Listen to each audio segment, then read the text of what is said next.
Don't be fooled by that shabby hat. Beneath this hat hides a top business acumen. This little black boy named Bernard is a shoe-shinning boy. But pay attention, he chooses to set up his stall in front of the bank intentionally so that his customers are all white rich people. He doesn't care about shining shoes. He works slowly so he can hear the financial secrets the white people talking about. While they leave, the little boy would write it down in a notebook. All he really wants is the valuable financial knowledge he heard from them. From a very young age, he knows that his lifelong dream is to become a banker. This is Texas, 1939. That evening, Bernard's father talks to his son. As he sees Bernard's notebook on finance, he says he is a smart kid, but that no white men will allow him to make money. Bernard, however, insists he will go out to make a lot of money one day. We are taken to Los Angeles in 1954, seeing Bernard arrive in a car with his wife Eunice and his son Bernard Jr. to visit his wife's uncle. The uncle tells Bernard that the aircraft company Northrop is hiring black men and that he can get a job there. But Bernard politely declines,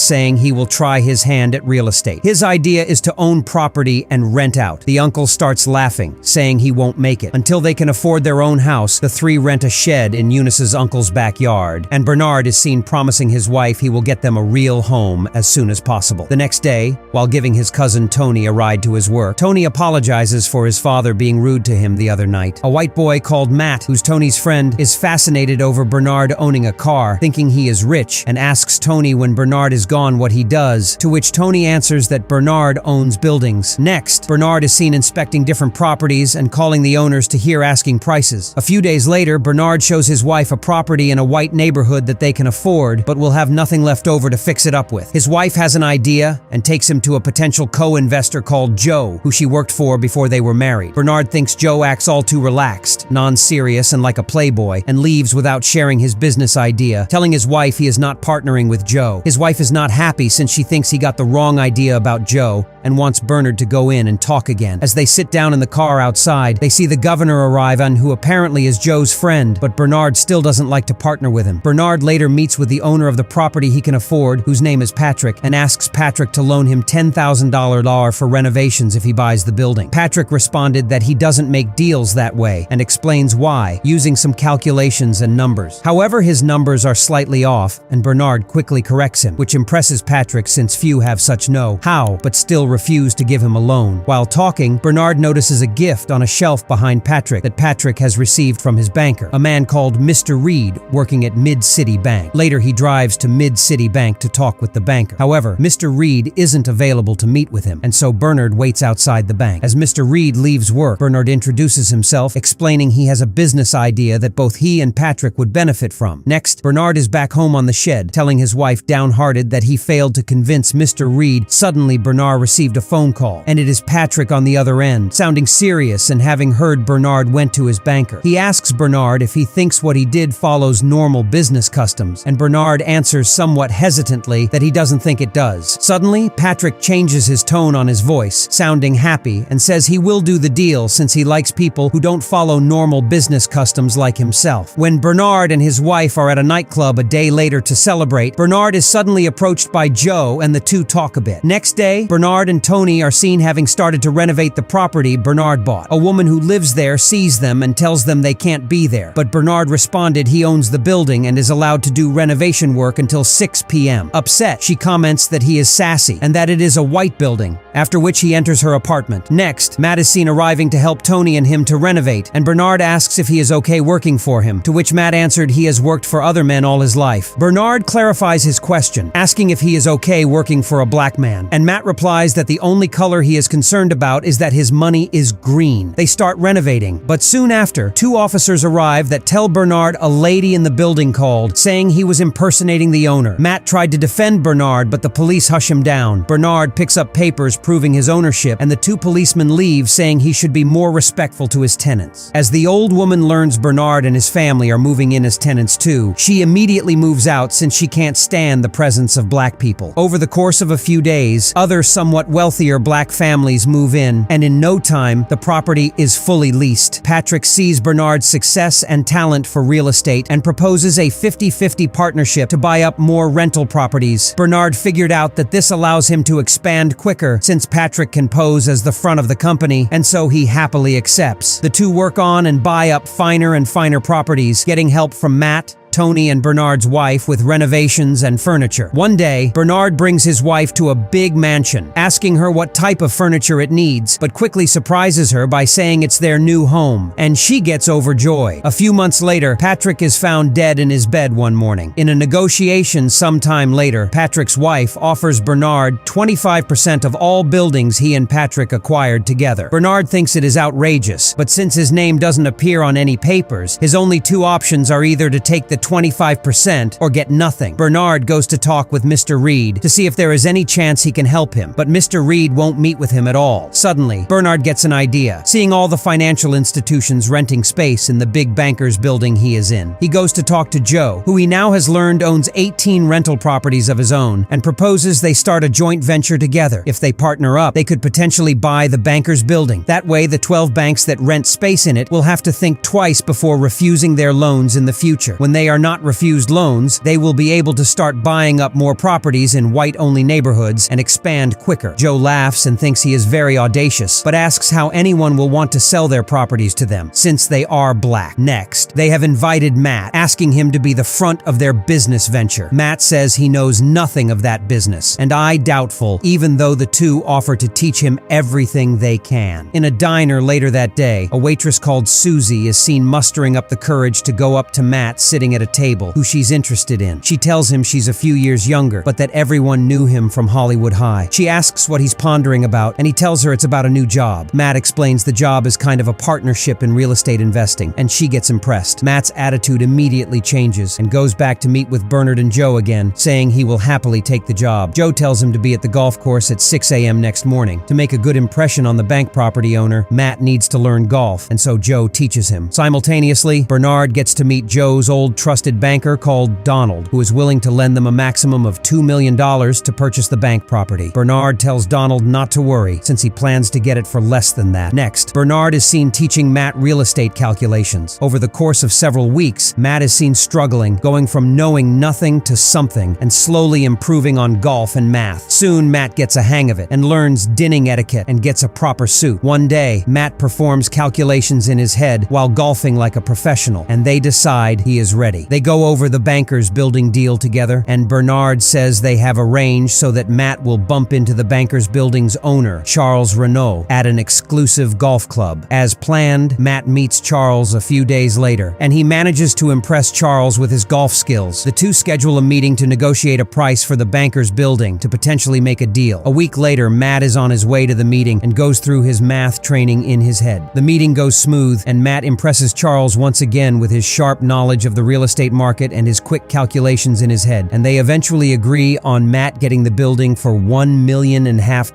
They celebrate their purchase, after which they are seen getting good relationships with the bankers. They buy up more and bigger fine properties in white-only neighborhoods. Matt is seen marrying Susie. Eventually, the trio are real estate moguls, ending up meeting the U.S. vice president who came by the banker's building. A few years later, they visit Bernard's father in Willistor, Texas, and his father expresses how proud he is of him. Bernard and his son Bernard Jr. are out walking the next day when Bernard sees the mainland bank, outside which he polished rich men's shoes many years earlier. Back in Los Angeles, Bernard tells Joe he wants to buy the bank in Texas. Joe says running a bank is very complex and out of their expertise, not in the least considering it's far away in Texas, where people in addition are even more opposed to black people running businesses. Bernard, however, is convinced they can buy it like they did with the banker's building, having Matt posing as a front. When Joe hears that there's a large untapped market since black people right now are not allowed to borrow money from the bank, he agrees to be a partner, even though he is somewhat reluctant. Sometime later, with the help of Joe's banker Donald, Matt is able to buy the mainland bank for Bernard and Joe, with the previous owner and his son Florence still having a 20% interest in the bank. They immediately begin to discreetly let responsible black people borrow, doubling the loans they accept. Thanks to this, some black families can afford nicer homes, and some black businessmen are able to increase their business's revenue. 3 months pass like this, but then suddenly the previous owner's son Florence, who is an executive in the bank, finds out they are lending to black people. He confronted them one day, saying if people learned they are lending to black people, there might be a run on the bank. They ask him how anyone would find out, and Florence picks up a paper showing the U.S. Treasury Department will do an inspection in 1 month, having received anonymous reports they are making too many unsafe loans. Later, Matt shares an idea with Joe and Bernard to solve the situation. He explains they can buy another small bank, which he personally can run himself, and then they can do some financial tricks to divide the loans they have made between the two banks. That way, there's a much smaller risk the government will close them down for having provided too many loans. Joe and Bernard think it's a bad idea since he only have 3 months of banking experience. Matt then says he is very grateful for all that they have taught him, but that he will stop helping them if he doesn't get the opportunity to become a partner and owner too. Seemingly being in a difficult situation, Joe and Bernard agree. Matt buys and becomes an owner in their newly acquired bank, called the Marlin Bank. After a few days, they begin fixing their finances like planned to lessen their risks. A day or so later, Florence calls Matt, saying some white people want to withdraw all their money from Mainland Bank, thinking the bank is owned by black people from the NACP. Bernard and Joe later learned 5 white people withdrew all their money, and 9 were convinced by Florence to stay. One morning, a federal bank examiner comes to Marlin Bank, telling Matt he will come back in 1 hour to go through the master books. Matt immediately calls Bernard and explains the situation. Bernard tells his wife that Matt is in trouble and that he himself will need to be in the meeting with the examiner to prevent Matt from screwing up. Eunice proposes he dress like a cleaner to help Matt from outside the meeting room, but he says he won't do that, to which Eunice comments she has done it many times to help their business. Bernard says she's a woman, which is different. She gets angry, saying she still loves him, but that he do not behave much better than racist people if he is going to make differences between men and women. Persuaded by his wife's words, Bernard is then seen cleaning as Matt and the examiner meet. Bernard begins to help Matt like planned, but the examiner closes the door since they are talking about confidential information. Bernard can no longer hear or help Matt and walks away. Matt starts getting in trouble and excuses himself to check some files, walking out to Joe, Bernard, and Eunice to get some help. They give him some advice, but to no avail, since the examiner finds several bad loans on their books. Afterwards, the trio discuss, and Joe and Bernard will have to put up $300,000 law of there to cover the bank's bad loans. Matt feels bad having caused Joe and Bernard to lose $300,000. A few days later, Joe gets a call from his lawyer, Donald, who tells him Mainland Bank has bought $300,000 of bad debt from Marlin Bank. Joe is shocked to hear the news, and him and Bernard quickly drive to Mainland Bank and rushed in, asking Matt angrily what he is doing since buying bad loans is fraud. Matt says he thought he could fix things temporarily, and Bernard asks him to bring out the books immediately to fix it. But at the same second, federal people arrive, announcing the Treasury Department has revoked Mainland's license to do banking. They fire Matt and tell the people inside the bank that it is closed until further notice, and instructed everyone that they must leave. As soon as they get outside, the FBI arrested Joe and Bernard. Sometime later in Washington, D.C., a lawyer tells Joe and Bernard that state banking charges against them have all been dropped, but that federal charges are still in place. He mentions that, as it happens, a senator in Arkansas